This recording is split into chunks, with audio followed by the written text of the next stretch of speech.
Bonjour à toutes et à tous, bienvenue dans le podcast consacré à la transition professionnelle. Je m'appelle Eric Alem et j'ai vécu une dizaine de transitions professionnelles. J'ai à cœur d'échanger sur le sujet, notamment sur les motivations, les difficultés ou encore les retours d'expérience relatifs à la transition professionnelle. Alors, pour quelles raisons est-ce que je me suis lancé dans ce podcast? Eh bien, tout simplement parce que, comme dit précédemment, c'est un sujet qui me tient à cœur pour l'avoir vécu à maintes reprises, que j'ai l'envie et le souhait de partager mon expérience et celle des autres, et parce que je trouve que c'est une aventure qui est inspirante, qui doit être encouragée et soutenue. Alors aujourd'hui, je vais vous parler de moi particulièrement, et sachant que les prochains podcasts seront dédiés à des parcours d'autres personnes que j'ai pu rencontrer. Je vais tout d'abord commencer par me présenter. Donc, comme dit précédemment, je m'appelle Éric Lafontaine-Michaud, j'ai 52 ans, je vis à Saint-Nazaire avec mon épouse depuis 2020 et je suis actuellement en pause professionnelle. Alors, mon parcours professionnel pourrait se décrire de la manière suivante. Suite à l'obtention d'un diplôme d'ingénieur en génie des matériaux, je suis rentré dans le secteur automobile dans lequel j'ai travaillé à peu près 9 ans, en France et en Italie, pour une société allemande et une société japonaise. Suite à cela, je me suis lancé dans l'entrepreneuriat individuel, dans lequel je suis resté pendant 15 ans, jusqu'à aujourd'hui. Mes transitions professionnelles ont pour la plupart été choisies, très peu subies, et elles ont toujours été animées en termes de motivation par le besoin de changer, d'explorer, de découvrir de nouveaux domaines, de nouveaux métiers, de nouvelles personnes, de nouvelles pratiques. Et je vais vous raconter ça de manière chronologique parce que ça me semble le plus simple. Donc, comme je l'expliquais précédemment, j'ai démarré dans le secteur automobile en tant qu'ingénieur interface, on va dire, entre tous les départements connexes qui se situent en Allemagne et les constructeurs français qui se trouvaient donc en France, à savoir principalement PSA et Renault. Donc j'ai travaillé pendant 3 ans où j'ai pu m'éclater et travailler très dur parce que j'avais besoin de performer, j'avais besoin de découvrir, d'être reconnu comme tel. Et puis au bout de 3 ans, je me suis rendu compte que voilà, j'avais l'impression d'avoir fait le tour et j'avais besoin de changer d'air. Moi, dans mon idéal, l'idée était d'avoir une expérience à l'étranger.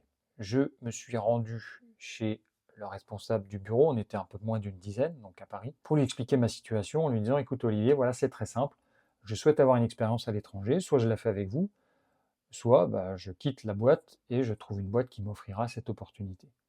Et il s'avère que très rapidement, je pense un mois ou deux après, il est revenu vers moi en me disant, écoute, j'ai discuté avec les grands pontes en Allemagne et ils m'ont expliqué qu'ils créent un poste en Italie, bureau qui était ouvert depuis un an, et ils cherchent un profil comme le tien. Donc si ça t'intéresse, bah, écoute, tu peux postuler. Ni une ni deux, c'est ce que j'ai fait, sachant que je ne parlais pas l'italien, mais qu'en même temps, voilà, j'avais cette envie d'aller découvrir une nouvelle culture qui quelque part faisait partie de mes racines puisque j'ai un peu de sang italien dans les veines, et de pouvoir aussi développer mes compétences, en acquérir de nouvelles et soutenir le développement du bureau en Italie, donc avec Guido. Donc j'ai fait ça pendant 4 ans. Et au bout de 4 ans, j'avais une sorte d'indigestion déjà du milieu automobile, où j'avais l'impression voilà, d'avoir fait tout ce que j'avais pu faire pour parvenir à mes fins. Et puis j'avais un besoin pressant de revenir en France, de revenir donc plus vers ma culture, de retrouver mes amis et mes parents. Donc chose fut faite. Et puis à ce moment-là, j'avais le désir, puisque j'avais fait une indigestion du secteur automobile, j'avais vraiment le désir en fait de changer de secteur et de changer de métier. Sauf que quand je me suis présenté une structure de recherche d'emploi type l'APEC, on m'a fait comprendre que changer de secteur et de métier d'un seul coup, sans formation, ça allait être compliqué pour trouver un job. Donc je me suis résigné et on m'a dit, vous êtes chef de projet dans l'automobile, les postes, il y en a à foison, pourquoi est-ce que vous ne repartiriez pas dedans? Donc j'y suis allé contre mon gré quelque part, malgré moi, et j'ai effectivement rapidement retrouvé un poste en région parisienne auprès d'un équipementier japonais.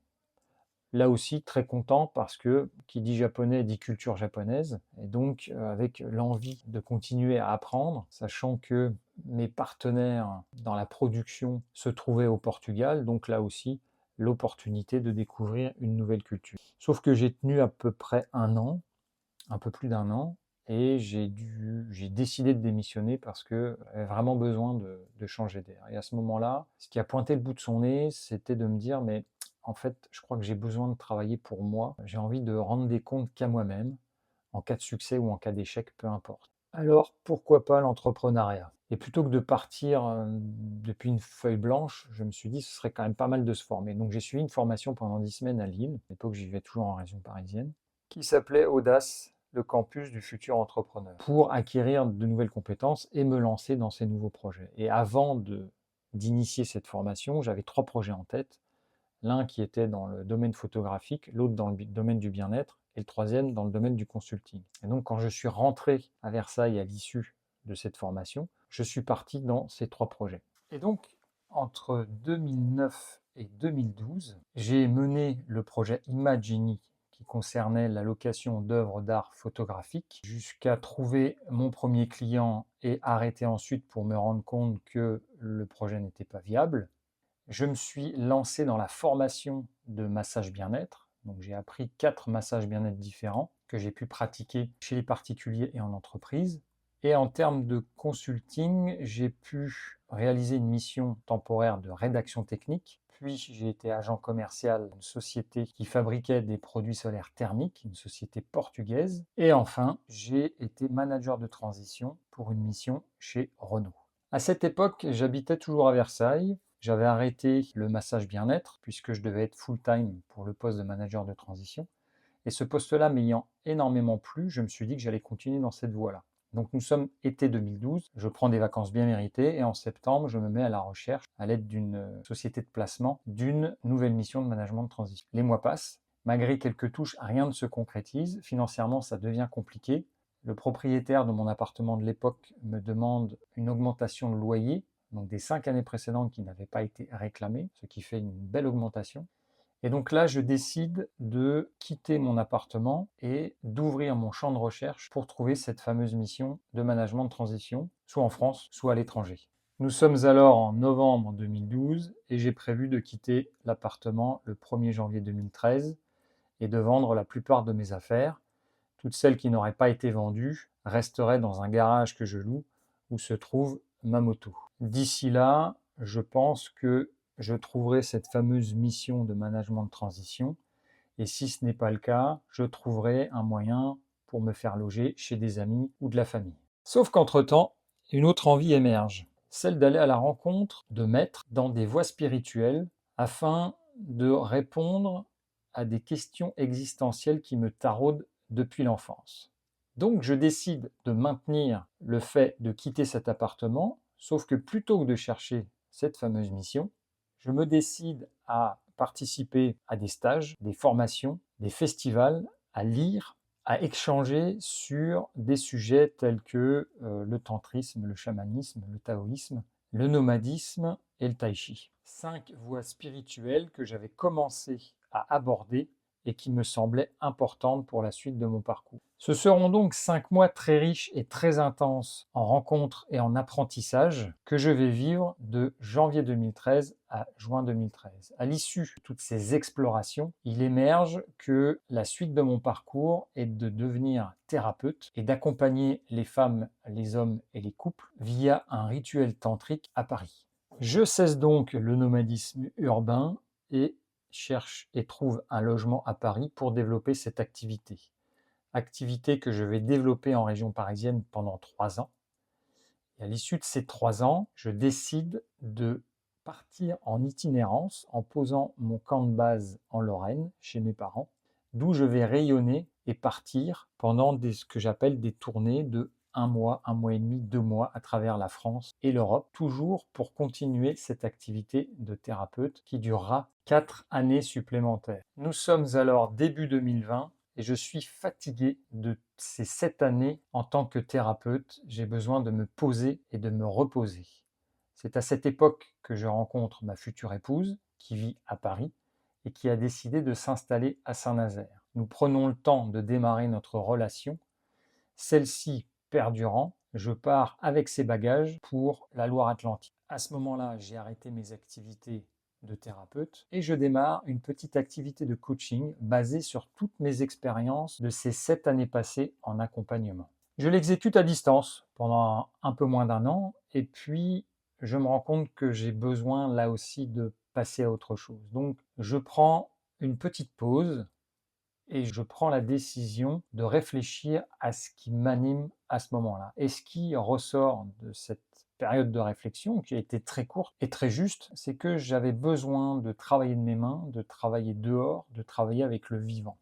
Donc en cherchant le type de métier qui pouvait exister par rapport à tous ces critères, je tombe sur celui de paysagiste. N'ayant absolument aucune expérience dedans, je décide, avant de m'engager dans cette voie, de vérifier le bien fondé de cette envie et réalise un petit stage dans une entreprise de paysage. Le résultat est favorable, alors, plutôt que de partir là aussi de zéro, je décide de m'engager dans une formation. Formation, toute une année scolaire 2021-2022. Fort de mon brevet professionnel en aménagement du paysage, je commence à taper aux portes de boîtes de paysage. Et là, je me rends compte que leur approche diffère complètement de la mienne et que je ne vais pas trouver chaussure à mon pied. Donc, dans ces cas-là, comme cela se passe souvent chez moi, si je ne trouve pas le contexte ou les conditions qui me sont favorables, je les crée. C'est ainsi qu'est né en 2023 Éco-Jardinage Saint-Nazaire, où je vais pouvoir entretenir les jardins citadins, co-créer des éco-jardins et enseigner l'éco-jardinage pendant un peu plus de 3 ans, de fin 2022 à fin 2025. Je me rends très rapidement compte que c'est une activité qui est saisonnière et que si je veux réussir à en vivre, je dois la compléter par d'autres activités. Donc, les 3 étés de cette période, je vais travailler successivement à Terre de Sel en tant que head à Guérande.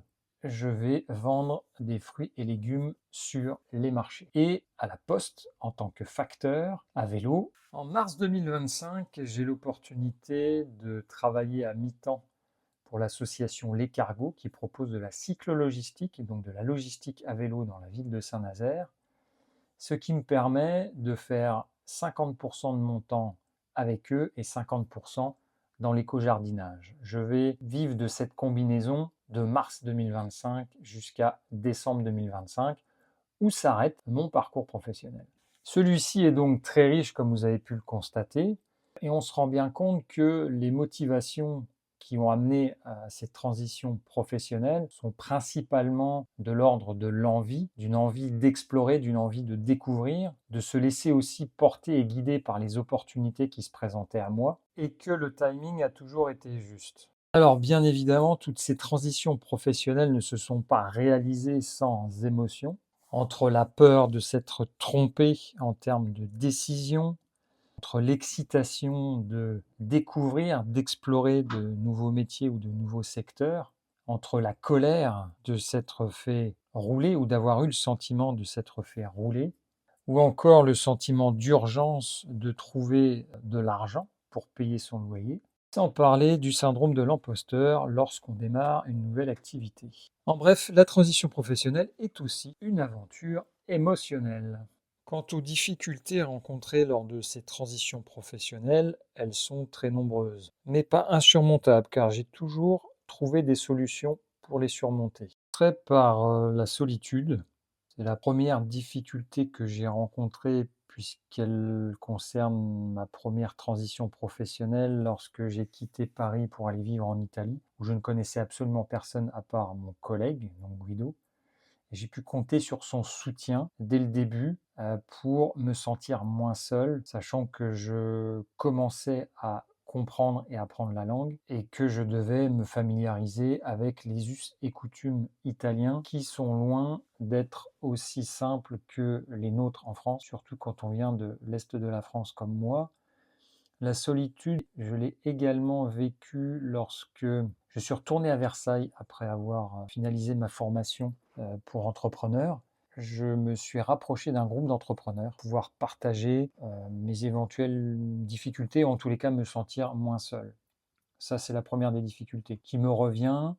Une autre de mes difficultés a été le logement, parce que notamment lorsque j'ai quitté l'Italie et que je suis rentré en France, vu que je n'avais aucun travail, je suis rentré vivre chez mes parents, donc je les remercie de m'avoir accueilli.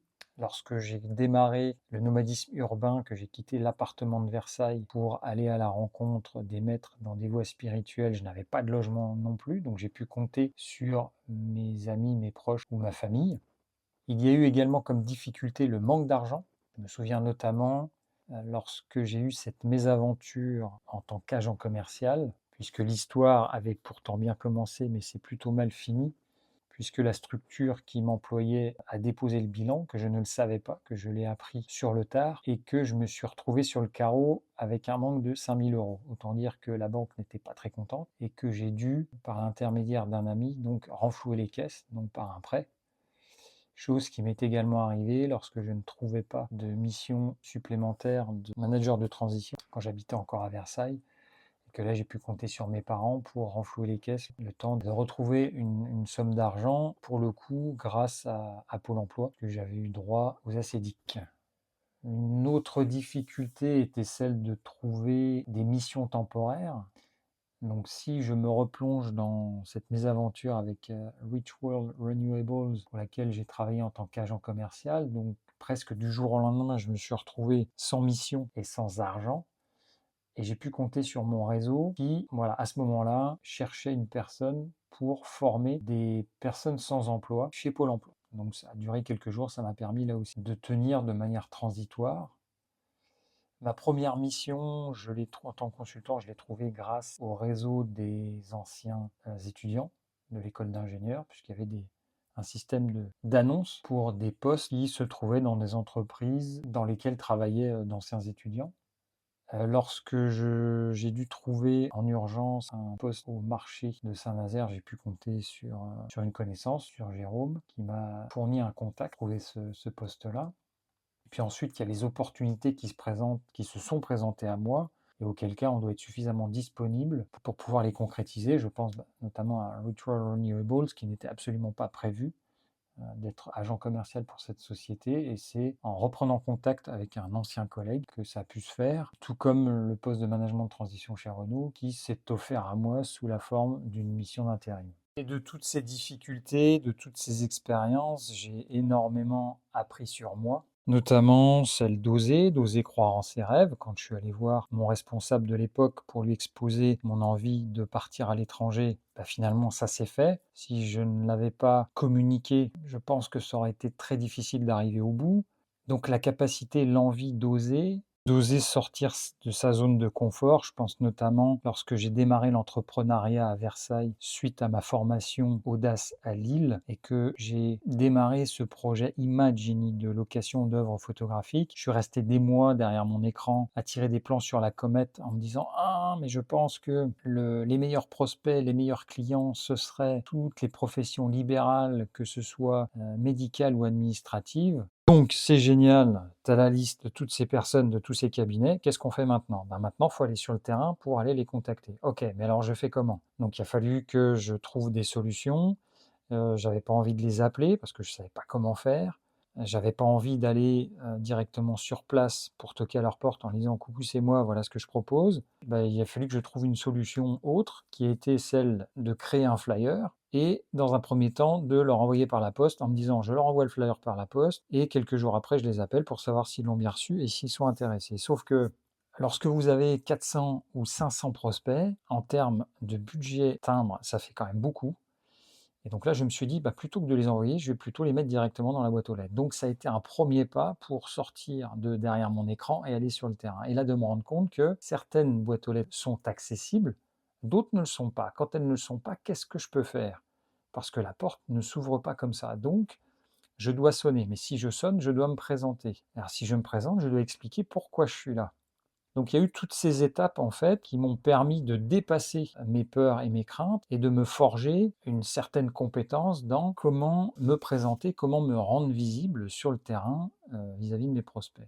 Et toutes ces étapes-là m'ont permis d'une part de me rendre compte que je m'étais complètement planté sur les prospects et d'en découvrir d'autres. Au vu de toutes les aventures et mésaventures que j'ai pu vivre lors de cette transition professionnelle, je me suis aussi rendu compte de ma capacité à rebondir, de ma capacité à trouver des solutions, à reconnaître lorsque je m'étais trompé, qu'il n'y a pas d'échec, que ce ne sont que des apprentissages. J'ai bien plus de ressources que je ne me l'imaginais, qu'elles soient en moi ou à l'extérieur de moi, que demander de l'aide n'est pas une faiblesse, bien au contraire, mais une force, et qu'il y a toujours des gens qui sont prêts à nous aider. Donc si aujourd'hui je devais conseiller quelqu'un dans sa transition professionnelle, surtout si elle est choisie, c'est de se rendre disponible pour cette transition-là, de bien s'entourer, de prendre le temps de la réflexion, si possible de prendre une pause même pour réfléchir à son projet, parce qu'il y a tellement d'éléments à prendre en compte, surtout si on n'est pas seul dans l'histoire, surtout si on a une famille, surtout si on est en couple, que c'est quelque chose qui peut être très impactant, d'où la nécessité d'une préparation. Après, j'encourage fortement à oser cette transition professionnelle parce que, en ce qui me concerne, elles m'ont tellement fait grandir, me développer, me confronter à mes limites, m'obliger à poser mes limites, à écouter mes envies, à me rendre disponible. C'est une telle aventure humaine que je la recommande fortement. Et à partir du moment où elle est subie, c'est de dire que nous avons les ressources en nous pour y arriver à cette transition et que si on ne les trouve pas en nous, elles existent également à l'extérieur, d'où l'importance de communiquer sur sa situation, de communiquer sur ses besoins. Alors, avant de conclure ce podcast, je souhaite apporter un éclairage supplémentaire par rapport aux nombreuses transitions professionnelles que j'ai vécues. A posteriori, je me rends compte qu'elle est liée à ma neuroatypie, donc une combinaison en ce qui me concerne de multipotentiel et de HPI. Alors j'ouvre rapidement et je ferme très rapidement la parenthèse sur la neuroatypie pour vous donner ma définition. Nous sommes tous neuroatypiques, c'est-à-dire que nous avons tous nos propres connexions neuronales, nous avons nos propres modes de fonctionnement qui font de nous des êtres uniques. La seule différence, si on veut s'amuser à la faire entre ce qu'on appelle les neurotypiques et les neuroatypiques, c'est que les curseurs qui sont liés principalement à l'intensité, la gestion des émotions, la sensibilité, la compréhension et la communication sont placés à l'extrême chez les neuroatypiques et sur la moyenne pour les neurotypiques. Donc si je reviens maintenant par rapport à ma combinaison multipotentiel HPI et notamment multipotentiel, il se trouve que lorsque j'exerce une activité quelle qu'elle soit, il y a 3 raisons qui vont faire que je vais la faire perdurer. La première, c'est la notion d'apprentissage. Si je continue d'apprendre, alors je continue à exercer cette activité. La deuxième, c'est que j'ai besoin de reconnaissance. Si j'ai de la reconnaissance dans cette activité, alors je poursuis cette activité. Et enfin, la dernière, et non des moindres, c'est celle qui fait très au sens. Si cette activité a du sens, alors je la poursuis. Si d'aventure l'une des 3, 2 ou les 3 même de ces élans ne sont pas nourris, alors inévitablement et naturellement, je me tourne vers une autre activité. À la lueur de cette explication, je comprends d'autant mieux certaines de ces transitions professionnelles qui ont été régies par ces 3 élans. Je pense notamment à la première, lorsque j'ai quitté Paris pour aller travailler en Italie, j'avais besoin de reconnaissance et j'avais besoin d'apprendre d'autres choses. Lorsque, par exemple, je suis devenu thérapeute, j'avais besoin d'apprendre, j'avais besoin de reconnaissance et de donner du sens à ce que je faisais. Donc je suis allé dans cette direction. Lorsque, par exemple, je suis parti dans l'éco-jardinage, j'avais encore une fois besoin d'apprendre et j'avais besoin que ça ait du sens. Donc un travail manuel avec le vivant. Voilà, le podcast touche à présent à sa fin. Je vous remercie de l'avoir suivi. J'espère que toutes ces informations, tout mon parcours vous auront plu. Et sachez que les prochains podcasts se feront avec des invités locaux qui raconteront leur parcours, leur transition, comment ils les ont vécus, qu'est-ce qu'elles leur ont apporté, qu'est-ce qu'ils en ont retiré et quels conseils ils peuvent offrir aux personnes qui vont ou qui vivent déjà leur transition professionnelle. Voilà, je vous dis à très bientôt.